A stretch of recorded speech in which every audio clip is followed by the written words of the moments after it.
Ма той трябва да е висок. Ма той трябва да е с сини очи. Ма той трябва да е с хубава коса. Ма той трябва да е с хубаво тяло, да тренира и да се поддържа за себе си. Ма той трябва да яде здравословно. Ма той трябва да има плочки. Ма той трябва да получава хубава заплата. Ма той трябва да има бизнес. Ма той трябва да е финансово независим. Ма той трябва да ме гледа и да ме обича, да ми осигурява всичко. Ма той трябва да ми осигури апартамент.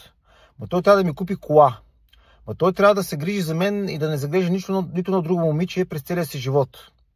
Добре де, момичета, извинявам се много, ама ако имате такива големи изисквания, от срещата страна, какво получава този мъж, който визирате с този трябва да е висок и така нататък? В смисъл, това са изисквания, които нямат възвръщаемост. Тоест, от срещата страна няма никой.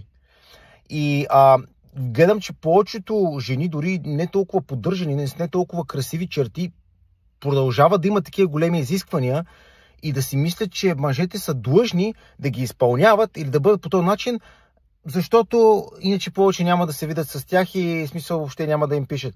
Добре, извинявам се много, според вас това нормално ли е? В смисъл, не знам вие какво мислите, но изискванията към мъжете са много по-големи от тези към жените. Напишете в коментарите какво мислите и какво е вашето мнение.